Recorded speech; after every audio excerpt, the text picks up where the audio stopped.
구약성경 창세기 39장 7절에서 18절 말씀까지를 제가 봉독해 드리겠습니다.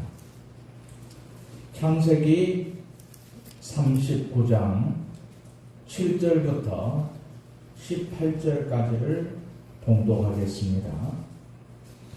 그 후에 그의 주인의 아내가 요셉에게 눈짓하다가 동침하기를 청하니 요셉이 거절하며 자기 주인의 아내에게 이르되 내 주인이 집안의 모든 소유를 간섭하지 아니하고 다 내 손에 위탁하였으니 이 집에는 나보다 큰 이가 없으며 주인이 아무것도 내게 금하지 아니하였어도 금한 것은 당신뿐이니 당신은 그의 아내임이라.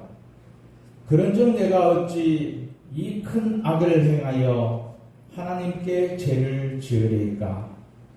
여인이 날마다 요셉에게 청하였으나 요셉이 듣지 아니하여 동침하지 아니할 뿐더러 함께 있지도 아니하니라. 그러할 때에 요셉이 그의 일을 하러 그 집에 들어갔더니 그 집 사람들은 하나도 거기에 없었더라. 그 여인이 그의 옷을 잡고 이르되 나와 동침하자. 그러나 요셉이 자기의 옷을 그 여인의 손에 버려두고 밖으로 나가매 그 여인이 요셉이 그의 옷을 자기 손에 버려두고 도망하여 나감을 보고 그 여인의 집 사람들을 불러서 그들에게 이르되 주인이 히브리 사람을 우리에게 데려다가 우리를 희롱하게 하는도다. 그가 나와 동침하고자 내게로 들어오므로 내가 크게 소리 질렀더니 그가 나의 소리질러 부름을 듣고 그의 옷을 내게 버려두고 도망하여 나갔느니라 하고 그의 옷을 곁에 두고 자기 주인이 집으로 돌아오기를 기다려 이 말로 그에게 말하여 이르되 당신이 우리에게 데려온 히브리 종이 나를 희롱하려고 내게로 들어왔으므로 내가 소리질러 불렀더니 그가 그의 옷을 내게 버려두고 밖으로 도망하여 나갔나이다. 아멘.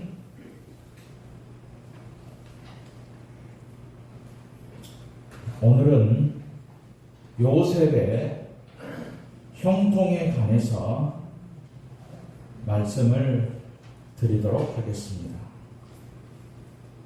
모든 사람에게 가장 소중한 바람이 있다면 형통하는 것입니다. 형통은 모든 일이 잘 되는 것이죠. 우리는 사업이 잘 되기를 바랍니다. 자녀들은 공부를 잘하기를 원하고 또 새해가 되면 계획하는 일이 잘 되기를 원합니다. 건강하게 살기를 원합니다. 젊은 청년들은 능력 있는 아름다운 사람을 만나기를 원합니다.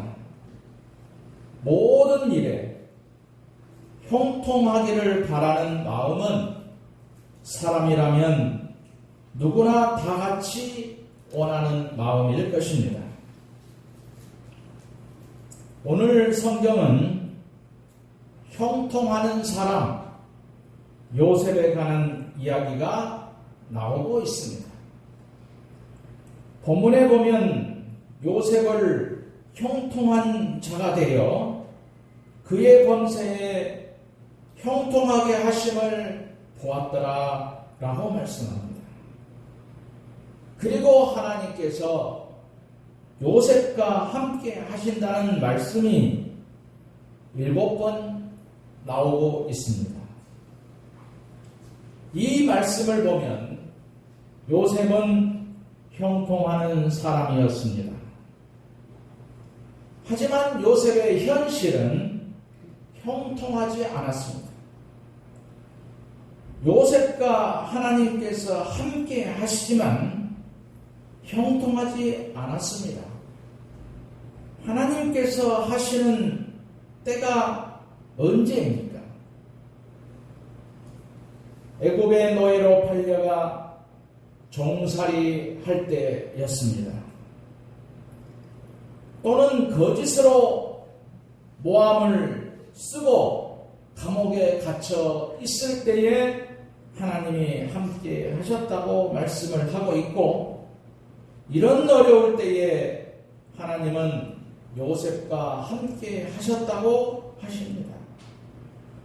그것이 형통했다고 말씀합니다. 정말 요셉이 종살이나 감옥에 갇힐 때에 함께 하셨다는 말씀을 하시는 것은 우리가 성경을 보면 도저히 이해가 안 가는 것이 사실입니다.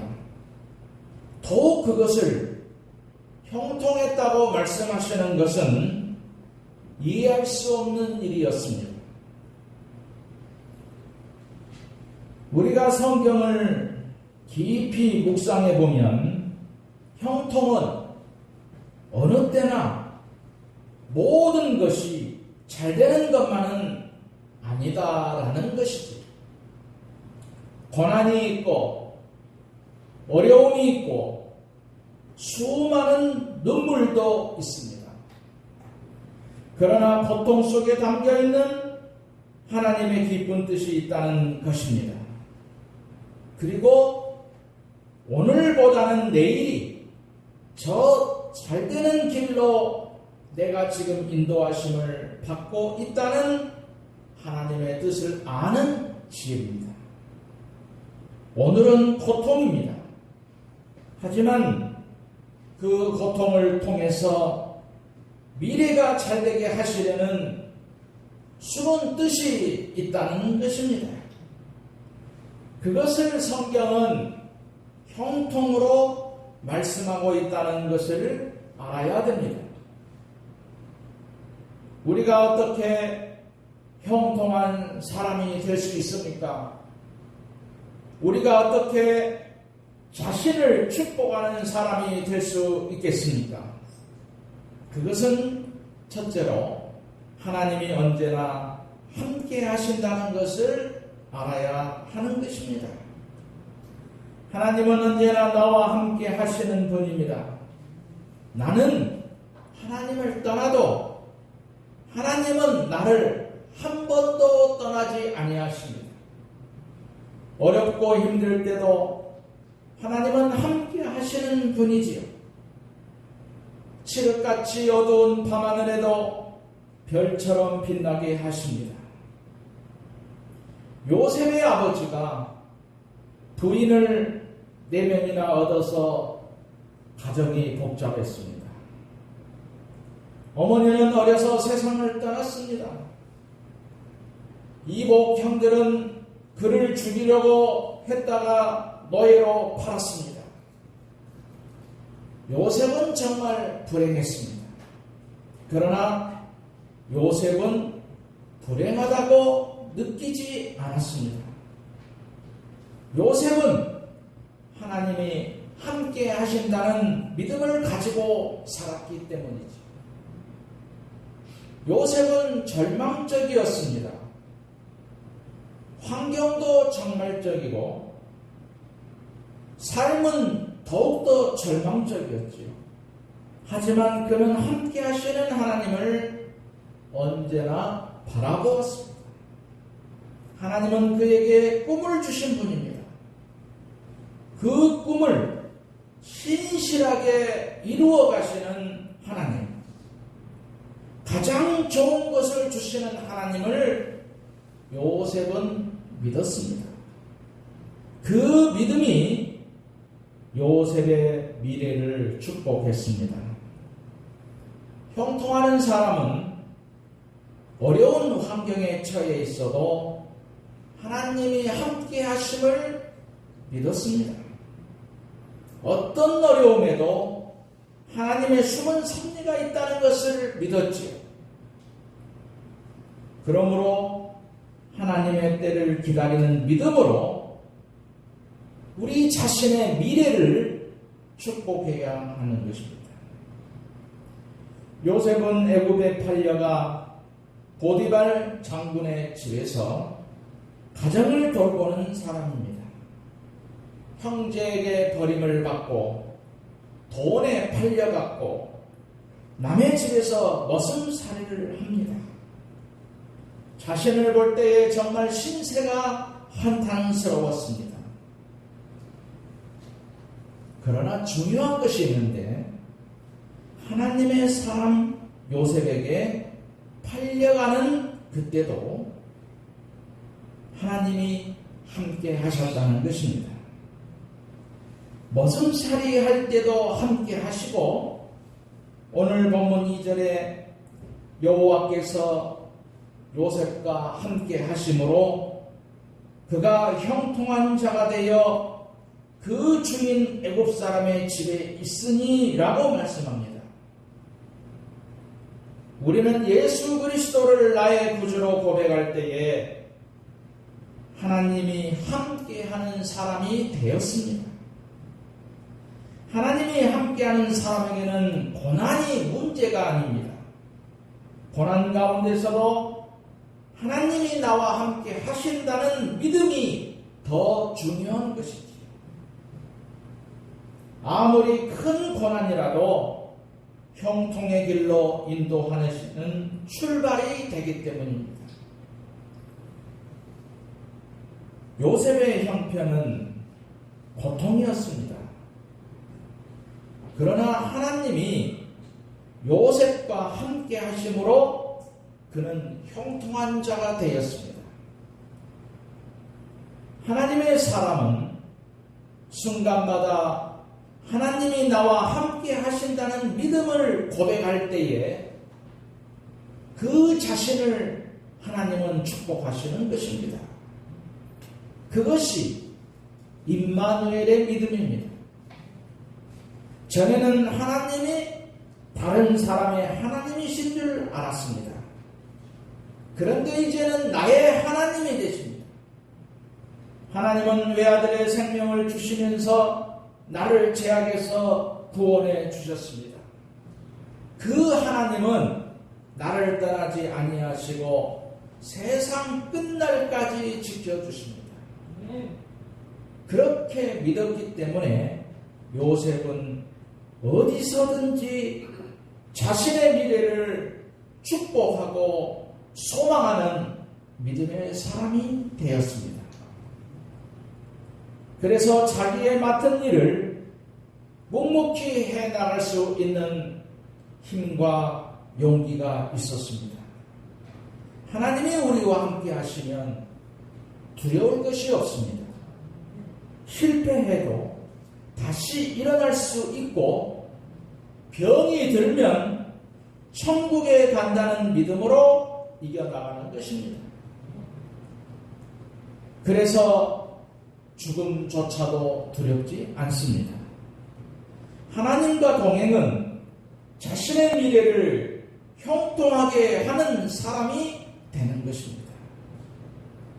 하나님의 뜻대로 형통의 은혜가 있었기 때문이지.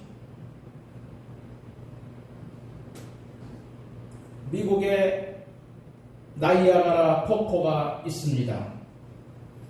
미국에 가는 사람들은 여기를 꼭 필수 코스로 들렸다 온다고 합니다. 그 폭포, 나이아가라 폭포가 있는데 그 폭포 가까이 가면 물이 튀어서 온몸이 물에 젖습니다. 왜? 폭포에 가까이 갔기 때문이지요. 우리가 믿음으로 주님께 가까이 가기만 하면 은혜의 담비에 흠뻑 젖을 수 있다는 것입니다. 그런데 우리는 안타깝게도 멀리 있는 창문을 통해서만 예수님을 바라보고 있습니다.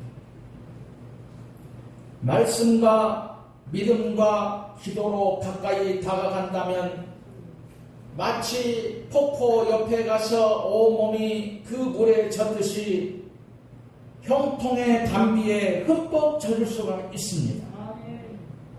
그분의 능력에 흠뻑 젖을 수 있는 것이지요.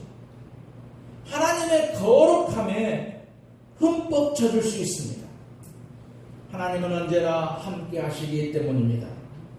하나님을 가까이 하는 것이 자신의 미래를 축복하는 지름길이 된다는 사실을 우리는 기억해야 되겠습니다.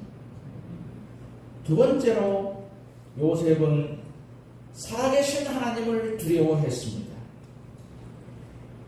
요셉은 형들에게 노예로 팔려갈 때에도 하나님을 잊어버린 적이 없습니다.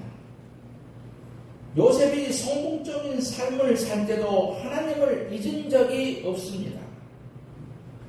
마귀가 요셉을 시험할 때도 하나님을 잊은 적이 없지요. 보디발의 아내가 요셉을 유혹합니다. 끈질기게 유혹을 하죠. 보디발의 아내는 매력적이었습니다. 이 여인의 말을 잘 들으면 미래가 보장될 수 있습니다. 반대로 이 여인의 요구를 받아들이지 않으면 어려울 수도 있습니다. 이것은 형들의 미움보다도 더 크게 겪어야 했던 인생의 시련이죠. 오늘 본문 8절에서 9절까지의 말씀을 보면 요셉이 거절하며 자기 주인의 차에게 이르되 내 주인이 집안의 모든 소유를 간섭지 아니하고 다 내 손에 임하였으니 이 집에는 나보다 큰 이가 없으며 주인이 아무것도 내게 금하지 아니하였어도 금한 것은 당신뿐이니 당신은 자기 아내입니다. 그런즉 내가 어찌 이 큰 악을 행하여 하나님께 득죄하리까 라고 말합니다. 이 말씀은 요셉의 단호한 거절입니다. 유혹에 승리하는 비결은 마음의 결단입니다. 마음의 의지가 죄로부터 벗어나는 하나님의 능력이지요. 의지적으로 거부할 때에 죄로부터 승리할 수 있습니다. 우리는 죄인 줄 알면서 죄를 짓고 있습니다.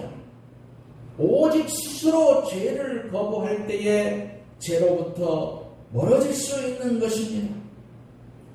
요셉이 여인의 유혹을 거부한 이유는 세 가지가 있습니다. 하나는 자신의 신뢰, 자신을 믿어준 주인에게 배신할 수가 없었습니다. 두 번째는 그 유혹 자체가 불의했기 때문이고, 세 번째는 그 죄가 하나님께 짓는 죄였기 때문이죠. 그는 분명히 말합니다. 그런즉 내가 어찌 하나님께 득죄하리이까. 이것은 요셉의 분명한 믿음입니다. 요셉은 언제 어디서나 하나님을 의식했습니다. 죄에 대한 두려움입니다. 하나님에 대한 두려움입니다. 미래의 축복에 대한 두려움이죠. 하나님을 두려워하면서 죄를 짓지 않으려는 마음이 자신의 미래를 축복했습니다. 하나님 앞에서 내가 어찌 득죄하리까라는 말은 하나님이 보신다는 것을 알고 있었습니다. 이것이 경건한 삶을 사는 중요한 힘입니다. 요셉은 언제나 하나님을 의식하면서 살았습니다. 요셉이 영적 전쟁에서 승리의 비결은 언제나 하나님이 나를 보고 계신다는 것을 잊지 않았기 때문입니다. 살아계신 하나님을 두려워하는 믿음이 자신의 미래를 축복한 것입니다. 좋은 일도 보고 계십니다. 죄 짓는 것도 보고 계시고 헌신하는 것도 보고 계시고 그 어느 것 하나 안 보는 것이 없다는 것을 우리는 알아야 할 것입니다. 그러면 요셉은 자신의 미래에 어떤 형통의 축복을 받았습니까? 그는 형통의 사람이 되었습니다.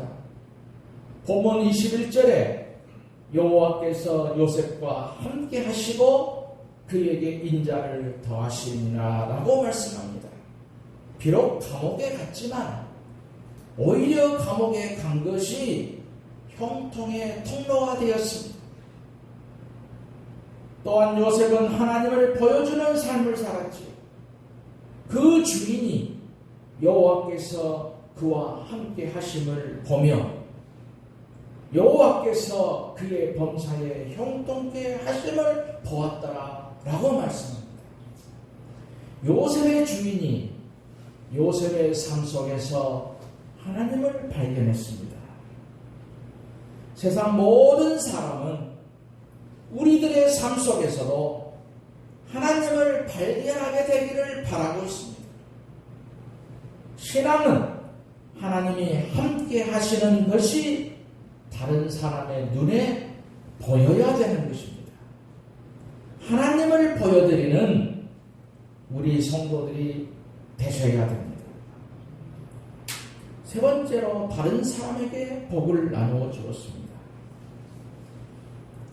요셉이 그 주인에게 은혜를 입어 섬김에 그가 요셉으로 가정 총무를 삼고 자기 소유를 다 그 손에 임하니 그가 요셉에게 자기 집과 그 모든 소유물을 주관한 때부터 여호와께서 요셉을 위하여 애굽 사람의 집에 복을 내리심으로 여호와의 복이 그의 집과 밭에 있는 모든 소유에 미쳤다고 말씀을 하고 있습니다.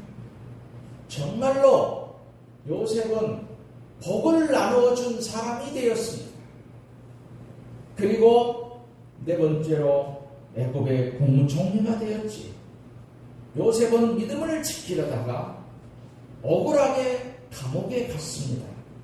그런데 그것이 오히려 기회가 되어서 2년 동안 감옥에 있다가 애굽 나라의 총리가 되는 축복을 받았습니다. 형통한 사람이 되었지. 다섯 번째는 자신의 가문을 모두 구원했습니다. 애굽에서 총리를 하고 있을 때 흉년이 들었습니다. 지혜로운 요셉은 그때 곡식을 창고마다 가득 채웠습니다. 요셉의 형들이 곡식을 구하려고 애굽까지 내려왔습니다.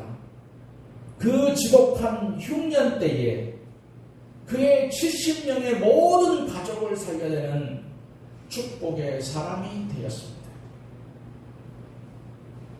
축복의 사람은 축복을 흘러 넘치게 하는 것입니다.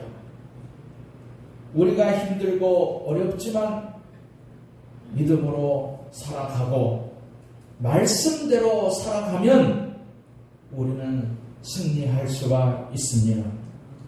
그것이 오늘 본문의 요셉처럼 자신의 미래를 축복해서 형통하는 사람이 지름길이 될 수 있다는 사실을 기억하고 오늘 요셉의 형통이 여러분의 형통이 되시기를 주님의 이름으로 축원드립니다.